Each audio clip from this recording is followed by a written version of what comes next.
अस्सलाम वालेकुम जी। तो डियर स्टूडेंट्स, कैसे हैं आप? ठीक है, मैं उम्मीद करता हूँ आप खैरियत से होंगे। डियर स्टूडेंट्स, आज का ये जो वीडियो लेक्चर है इसमें सरगोदा बोर्ड का जो सेकंड टाइम का 9th क्लास इंग्लिश का पेपर है उसका जो ऑब्जेक्टिव है उसे हम सॉल्व करने लगे हैं। ये आप देख रहे हैं कि सरगोदा बोर्ड का ग्रुप 2 का मतलब सेकंड टाइम का ये पेपर है और ये 9th क्लास का इंग्लिश का पेपर है। 9th क्लास का इंग्लिश पेपर है। इसकी जो ऑब्जेक्टिव थी, बार बार स्टूडेंट्स कह रहे थे चैनल पर कमेंट्स करके कि सर सरगोदा बोर्ड की सेकंड टाइम के पेपर की भी जो ऑब्जेक्टिव का सोल्यूशन है वो हमारे साथ आप शेयर कर दें।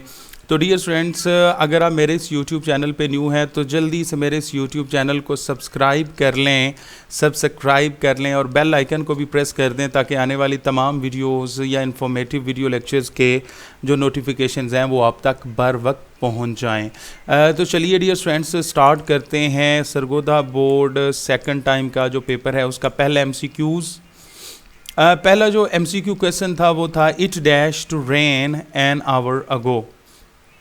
तो इसका ऑप्शन कौन सा दुरुस्त था? ABCD। तो डियर स्टूडेंट्स, इसका A ऑप्शन दुरुस्त था। क्यों दुरुस्त था? तो उसकी वजह यह है कि जब भी जुमले में अगो आ जाए, क्या आ जाए, वर्ड अगो आ जाए तो फेल की सेकंड फॉर्म लगती है, सेकंड फॉर्म ऑफ वर्ब लगता है। तो began second form of verb है, बिगिन का, इस वजह से A ऑप्शन दुरुस्त है। दूसरा जो क्वेश्चन था वो था she dash French for over 2 years। अब ये जो दूसरा MCQ है इसका कौन सा क्वेश्चन ऑप्शन दुरुस्त था? A, B, C या D?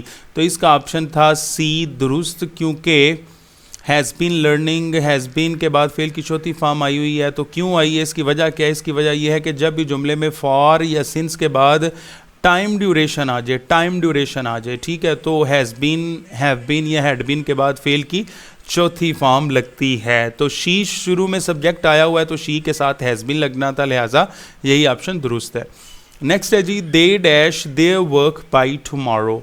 ये थर्ड MCQs है, इसका कौन सा ऑप्शन दुरुस्त है? तो इसका ऑप्शन दुरुस्त है C वाला, विल हैव कंप्लीटेड। तो ये क्यों आया, वजह क्या है? वजह यह है कि बाई, जब भी जुमले में बाई आ जाए और उसके बाद टाइम लिमिट आ जाए तो जो फेल है वो फ्यूचर परफेक्ट टेंस का आता है, फ्यूचर परफेक्ट टेंस। और फ्यूचर परफेक्ट टेंस क्या होता है? विल हैव के बाद फेल की थर्ड फॉर्म।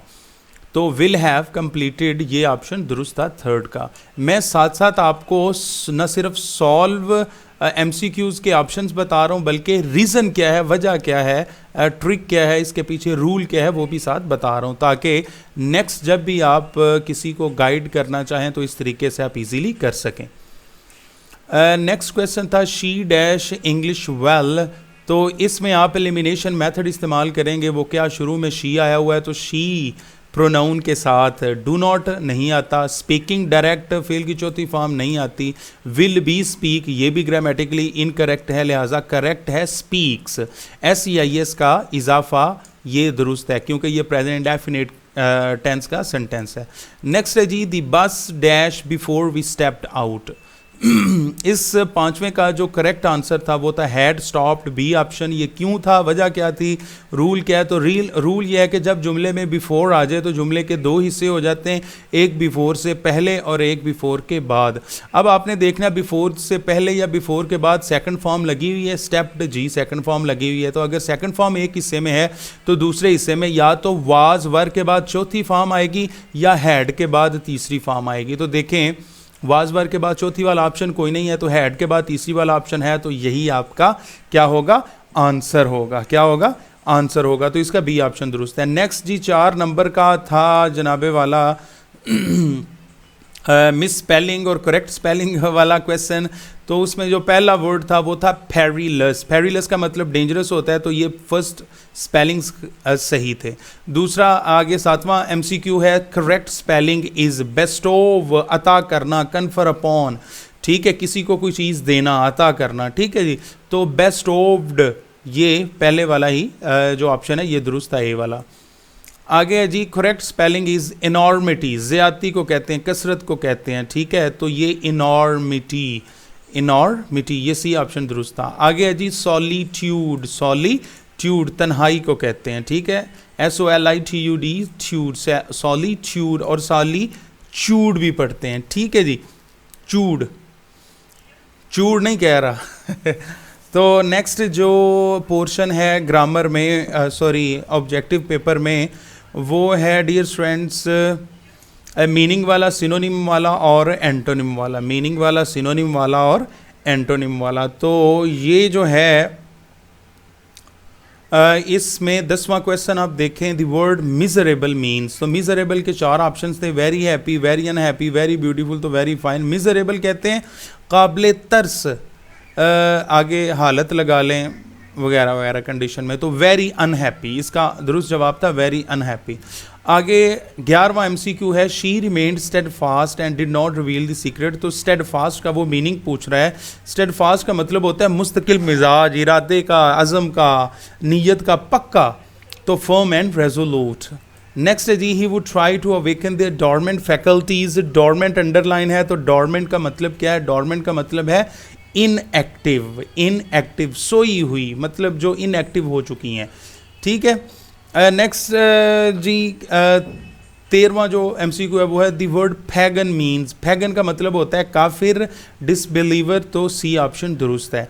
नेक्स्ट है जी, it is considered a commendable quality, तो कमेंडेबल अंडरलाइन वर्ड है, तो इसका मतलब क्या है, तो कमेंडेबल का मतलब है एडमायरेबल, क्या एडमायरेबल जी। तो डियर स्टूडेंट्स लास्ट वाला पोर्शन है आप के इस ऑब्जेक्टिव पेपर का, और इसमें आपसे पूछे जाते हैं कुछ क्वेश्चन जो ग्रामेटिकली पर्सपेक्टिव से हमें बताना होता है, ग्रामेटिकल पर्सपेक्टिव से बताना होता है। तो 15वां जो MCQ है वो है, I called him but he gave no answer, तो दिस सेंटेंसेस, ये जो सेंटेंस है ये कौन सा सेंटेंस है जनाबे वाला ये 15वां।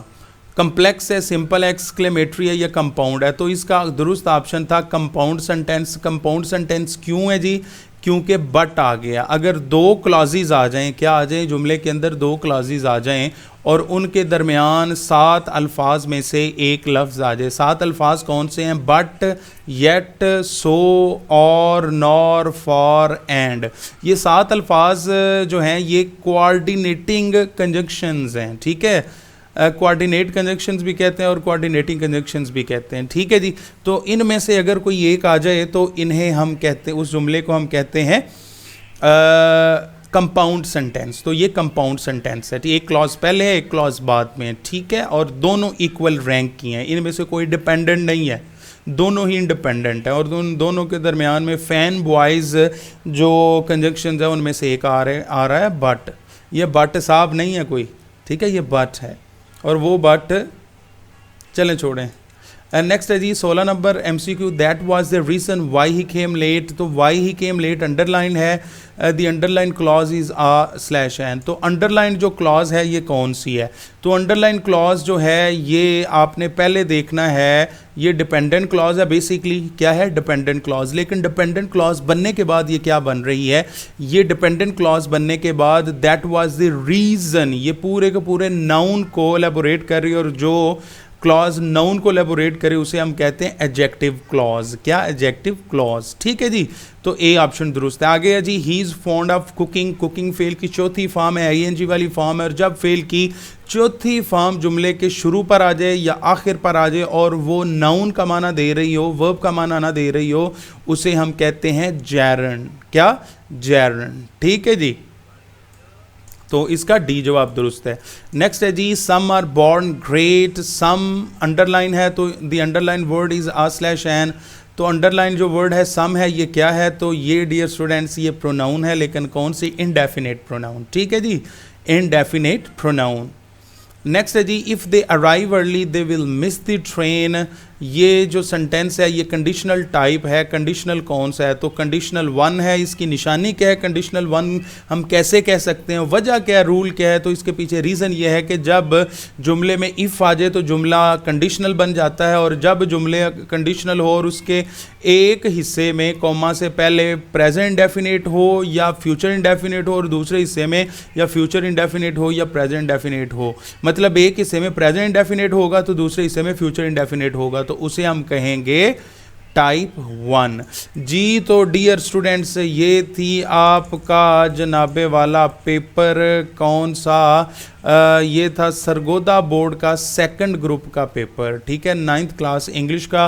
अब आपने ये पेपर देख लिया है, आपको मार्क्स का भी पता चल गया होगा। लिहाजा अगर आपको ये वीडियो लेक्चर पसंद आया हो तो सब्सक्राइब तो बनता है ना फिर, तो जल्दी से मेरे इस चैनल को सब्सक्राइब कर दें और बेल आइकन को भी प्रेस कर दें ताकि आने वाली तमाम वीडियो लेक्चर्स के नोटिफिकेशंस आप तक बर वक्त पहुँच जाएँ और आप उन वीडियो लेक्चर्स से इस्तेफ़ादा कर सकें। अपना बहुत सा ख्याल रखिएगा। अल्लाह हाफिज़।